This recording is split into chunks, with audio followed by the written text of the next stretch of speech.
昼食で待ってる間に利益1分でデイトレードシンプルに。この動画を視聴して学べるものは、ランチ代1000円を1分で利益を出せるようになります。アメリカンレストラン、これが1250円くらい。で、最近吉野家の牛丼屋がリニューアルしたので、スターバックス並みにおしゃれな店でお昼を楽しんでいたんですよ。これで800円ですから、帰りのミニストップでデザート食べるっていうのもありですね。それでまたお釣りが出るくらい、余ったお金っていうのを株主優待用の長期投資枠に運用してもいいですし、とにかく可能性が広がりますよね。選択肢が増える。増えた選択肢から自分が選択するっていうことに人間は幸せを感じるように心理学上はなってるので、暇な時間があったらデイトレードして幸せに変換できるお金っていうのをどんどん増やしていきましょう。なんでこの動画を僕は作ったかっていうと、最近手数料が無料になったっていうことで、デイトレードを稼げるようになった背景は皆さんわかりますか？もうね、出しちゃってるんですけど、スライドショーで。取引手数料の無料化で、1円の値幅でも利益が出るようになりました。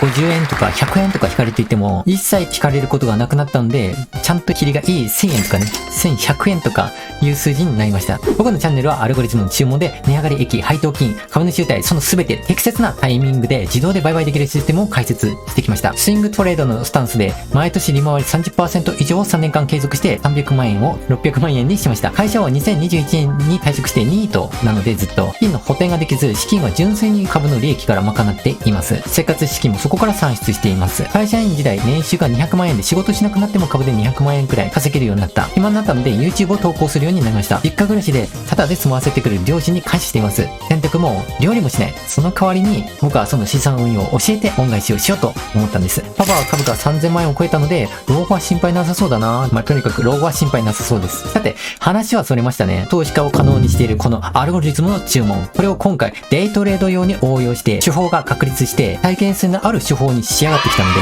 紹介していきます。皆さんも家族と仲間を守るために他人を無視するという決断をしましょう。もちろんチャンネル登録者している人は僕の仲間です。高評価ボタンとコメントがチャンネルの評価につながって VTuber で成功の事例としてピックアップされるようになってきました。素直にアウトプットすること、すがすがしい気分になりますよね。何にも知らないバカな社畜とどんどん差をつけてやっていきましょう。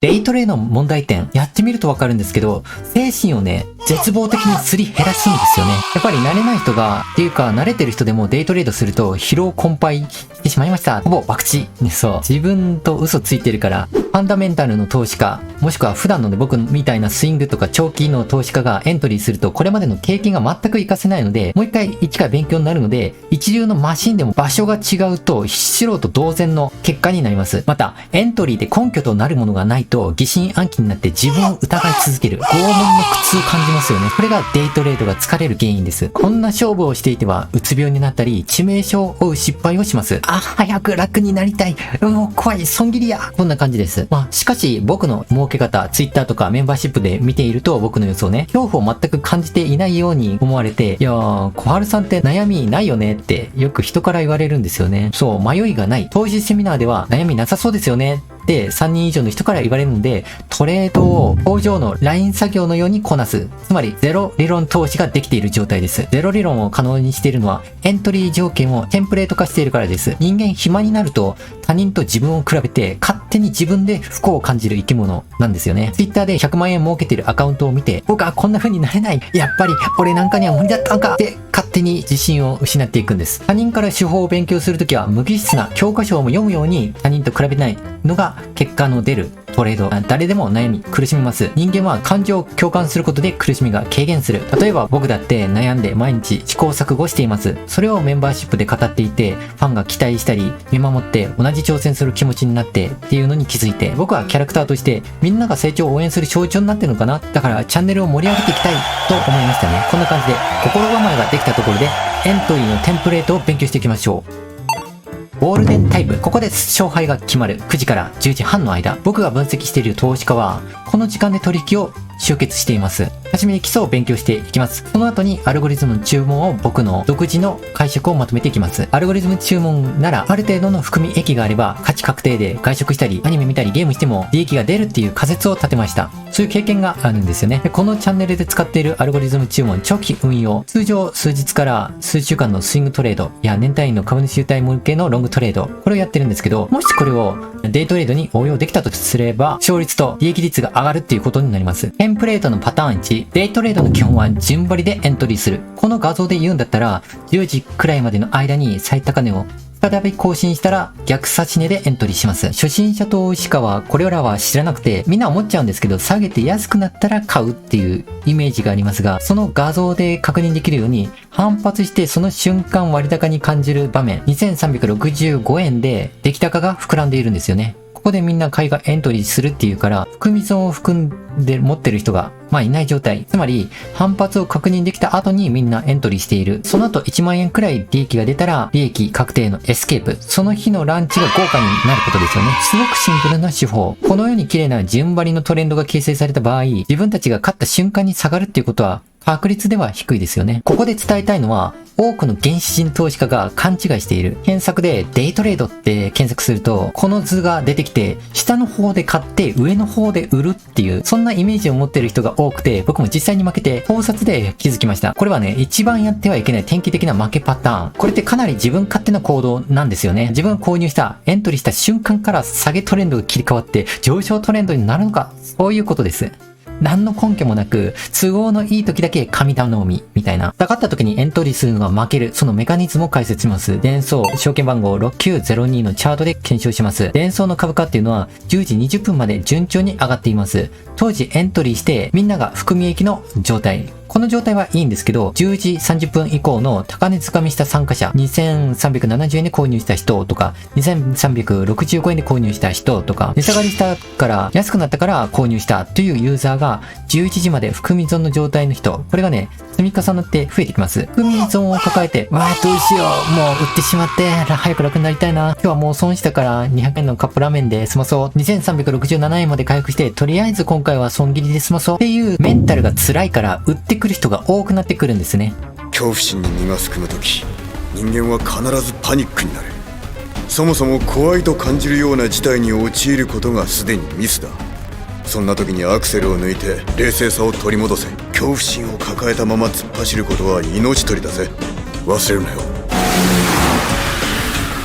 表示されたチャートは一番の出来高が11時40分頃に起きています。結論、この図の朝の一番の伸びと2番目の伸びっていうのは性質が全く異なるんですよね。朝一番の高値掴みされた人間が売りをぶつけてくる。なので朝一番の伸びっていうのは素直に上昇していく場面が多いから、1日の取引も今日はこんな感じかと午前中の流れが完結する。そのためデイトレードで利益を出すんだったら9時から10時の上昇に便乗すると確率が高くなります。勝率。朝一番のデイトレーダーがまだポジションを持っていない。だから株価は素直に上昇していくっていう理論。これは皆さんがデイトレードするときに自分がエントリーするとき、他のエントリーする人の心境をイメージすることができれば勝率は高くなってリスク回避の損切りも早くなる心理効果があります。この検証では10時半で一巡するという結果になりました。なので売却するまでのエスケープ脱出が10時半以内を原則でトレードした方がいいなと僕は分析しました。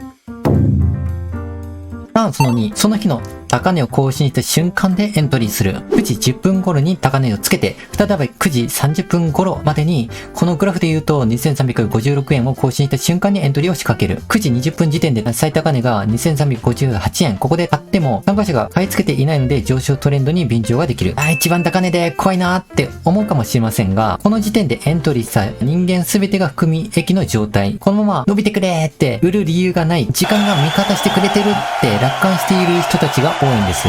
なので誰も売らない。余計素直な上昇チャートを形成しています。このグラフを見ると、11時に最安値で買って、11時30分の最高値の1375円で売ればいいんじゃないのって、そう思った人は絶対負けます。明日もお日様が昇るくらい絶対に負ける。未来がわからない。答え合わせする前で、株価がいつ切り返すかって誰もわかりません。どこまで下がるかわからない状況にエントリーするっていうのは精神が持たないですよね。精神論抜きにしても自分が勝った瞬間に都合よくチャートトレンドが切り返す確率って低い。それは言わずもがな。よく考えてください。大前提に投資っていうのはギャンブル的な行為をしては決していけない。利益を安定供給することは不可能。リスクもコントロールできていない感情に支配される原始人投資家、再現性の高い勝率 51% 以上の勝負をやる。これが計画的な投資と僕は考えています。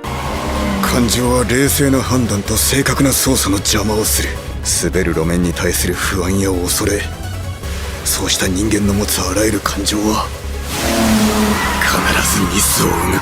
対策としては再現性の高い手法、その日1日の高値を更新しているタイミングにエントリーして、すでに目視できる確実な上昇トレンドに便乗すること。どれにエントリーするかなって思った時、除外する銘柄もあって、初値がマイナスとか、とにかく上昇トレンドがある銘柄に乗るっていうシンプルな手法。つまり逆張りしないっていうこと。これがすごく重要。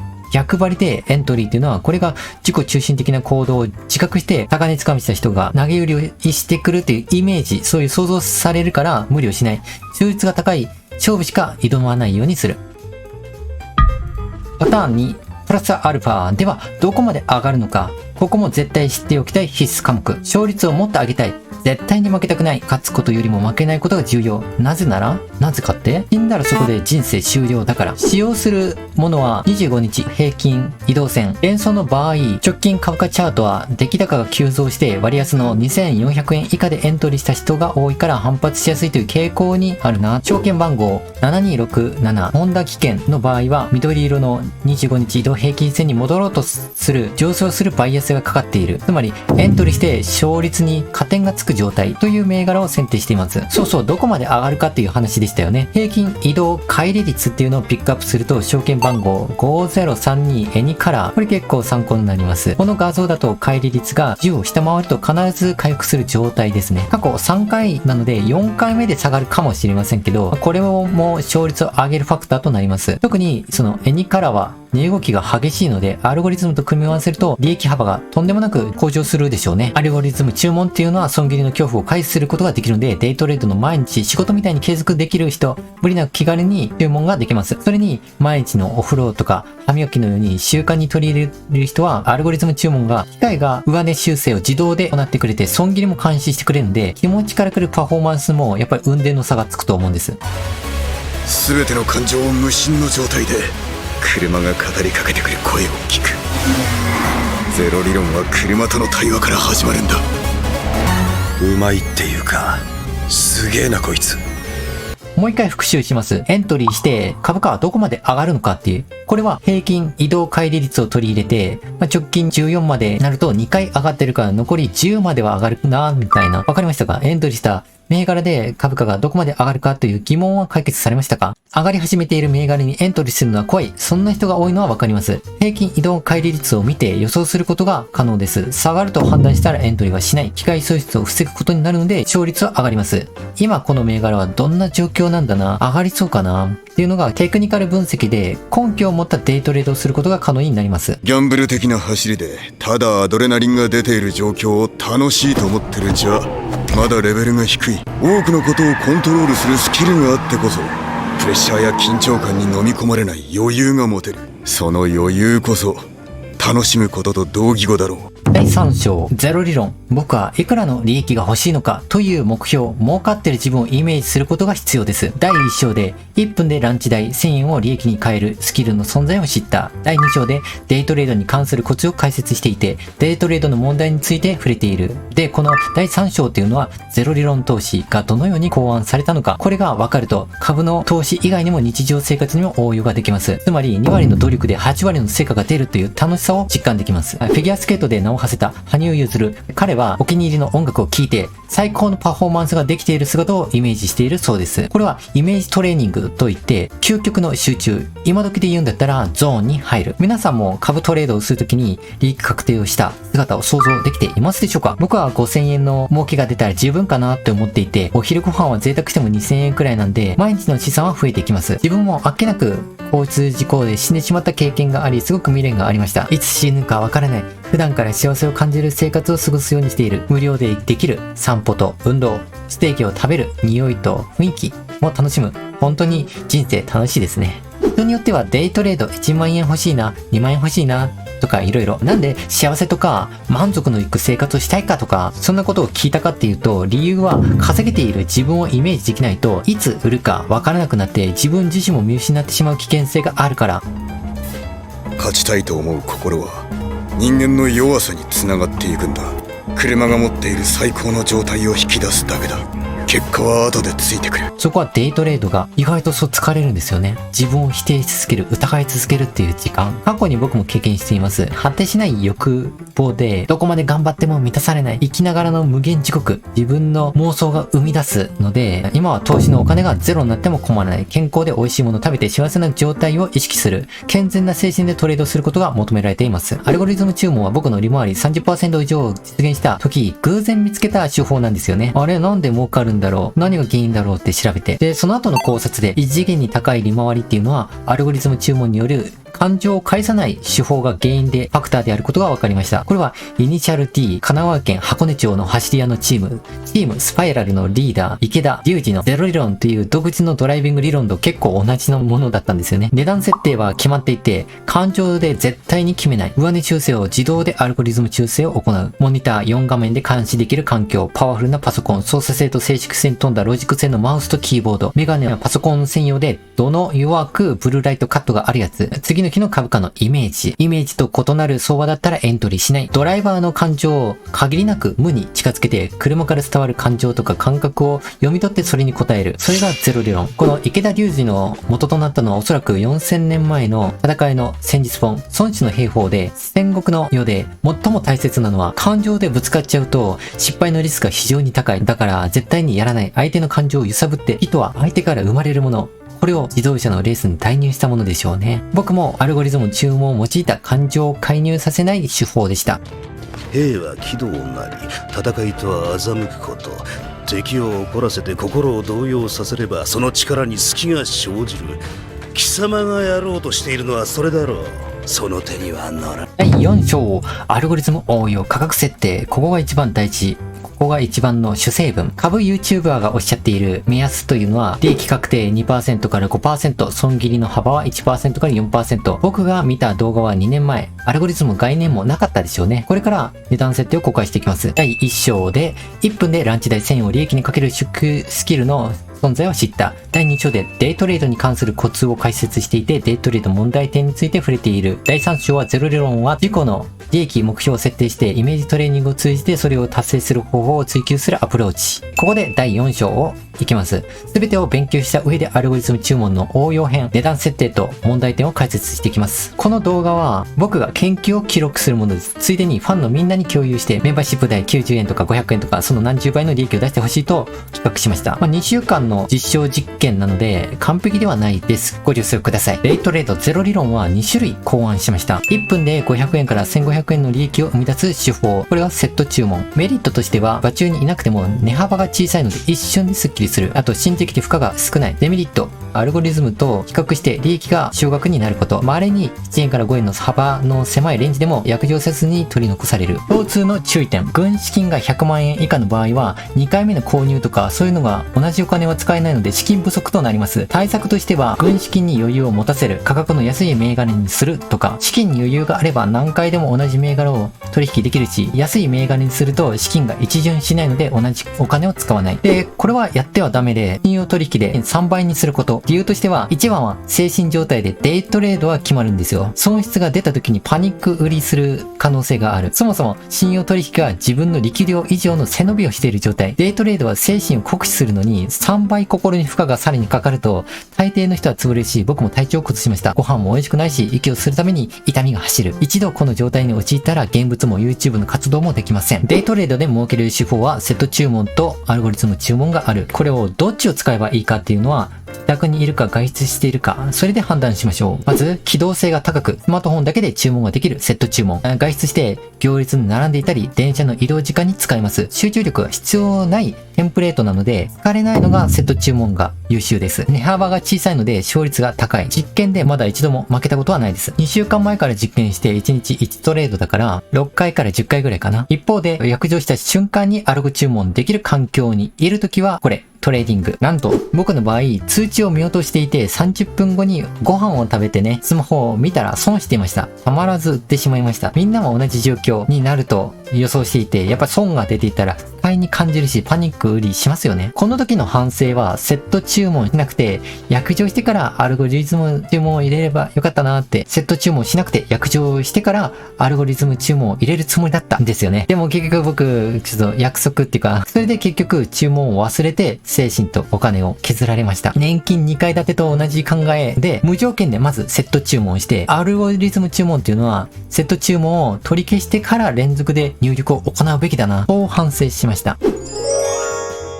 まとめ、ようやくいきます。この第1章では、デイトレードスキルについて語っていて、1分で1000円の利益を出る方法を強調しています。で、僕はアルゴリズム注文を使ったスイングトレードにより、毎年 30% 以上の利回りを得ていて、これをデイトレードに応用した手法を紹介しています。また、僕は個人的な経験を共有して、アルゴリズム注文を利用して自動で売買を行う方法について話しましたね。第2章は、デイトレードのコツについて、テンプレートについて解説しています。デイトレードの問題点として、エントリーした時に根拠が不明確であると疑心暗鬼になって精神的なストレスを感じることは挙げられています。デイトレードを疲れずに行う方法を提供して、その中で以下のポイントが強調されています。デイトレードは朝の時間帯9時から10時半が重要であって、この時間で上昇トレンドに便乗することが勝率を高める要因とされています。また、デイトレードの基本は順張りでエントリーをすることで、株価が反発してからエントリーして一定の利益が出たら確定する手法が提案されています。どこまで上がるかっていう予想は25日移動平均線または乖離率を考慮して上昇トレンドに便乗できる銘柄を選択することが重要かなと。あとは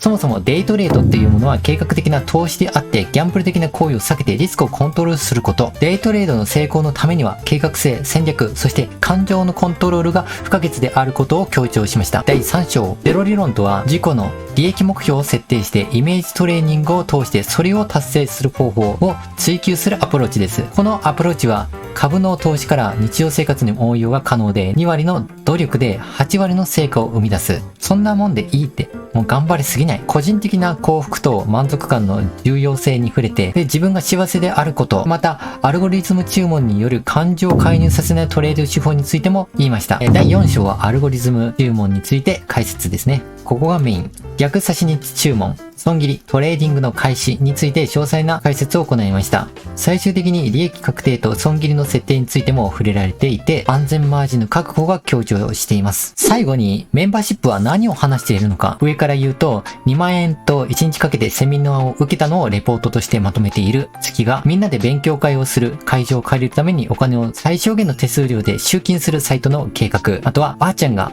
10月12日に死んで葬式に2週間いなくなるよ。僕が留守になるよ。でも、僕はこれから70年くらい生きていくよ。っていう体、死体に触ってみるとすっごく冷たくて、魂の抜けた、やっぱり抜け殻みたいだな。むしろ僕の生命力持っていかれたな。そんな感じがしましたね。このメンバーシップ90円っていうのは無名の時僕が作っていて、冗談半分で作った時がきっかけ。もう今はね、だいぶ話す内容とかレベルが違うので、メンバーシップ200円に超えたし、500円に改定を検討しています。チャンネル登録者数1万人っていうのは YouTuber 上位 3%、VTuber の数は3万人。いや、もっといます。その業界では上位900位なんですよね、僕ね。全体の業界で僕900位。プロ野球選手が2000人なのに、そこの日本代表とか、日本代表野球チーム、サッカーチーム2000人ずつなんですけど、それに入るっていうのがすごいですよね。とにかく成功者に分類されます。評価ボタンとコメントでチャンネルの評価が高まった結果です。ファンのみんなには感謝。新しい挑戦を続けていくので退屈させません。もっといろんなことに挑戦していこう。で、男性でしかも株式投資でここまでなる VTuber っていうのは僕が初めてなんじゃないかな。とにかくパイオニアとして通常のVTuber がいないランチェスター戦略。これをね、実践していきます。株式のカテゴリーは普通の人が入れない分野じゃないですか。何を隠そう。このチャンネルは VTuber として認識されていないんですよね。株のおじさんチャンネルと同じ運営 AI から評価されていました。お金を増やしたかったらトレードに宣伝すれば良いことです。でも、お金より価値があるものは人間の意識、ここに集まっていること、このチャンネルにね、意識をもたらすこと、幸せになること。幸せとは3つの要素で構成されている。経済的自立とお金、健康、行、人間関係、仲間ですね。若さとお金は満足していて、人間関係要素を改善するためにチャンネルを運営しています。ファンの皆さんと旅行とか勉強会を計画していて、まずはファンサイトを創設することに専念します。VTuber 業界で僕はかなりユニークな存在で、VTuber で投資をテーマにしてチャンネル登録者数1万人、メンバーシップ会員200名以上は他にいないでしょうね。僕の目標は資産1億円を35歳以内に達成して、この資産の運用セミナーに登壇してみたい。皆さんの夢や目標はありますか？ 1 年前まで僕が YouTuber になるのは想定外で、夢を言葉や YouTuber で発信するようになってから加速度的に物事が進むようになりました。3年前300万円が現在600万円になった。来年の投資金額は800万円、資産は1000万円を目標にしています。コメントは空き時間を使って全員に返信しています。夢とか今回の感想をアウトプットして自分の記憶を定着させていきましょう。今日もビジネスとお金について考える投資のつめ YouTube チャンネルです。当チャンネルはパパに株の情報を教えて家賃を免除してもらっているチャンネルです。皆さんもお金を増やす感覚をつかんで大切な人を幸せにするために強くなっていきましょう。それでは皆さん遊びも仕事も全力で楽しんでいきましょう。本日はありがとうございました。次回の動画でお目にかかりましょう。それではごきげんよう。恐怖心に身がすくむ時、人間は必ずパニックになる。そもそも怖いと感じるような事態に陥ることがすでにミスだ。そんな時にアクセルを抜いて冷静さを取り戻せ。恐怖心を抱えたまま突っ走ることは命取りだぜ。忘れるなよ。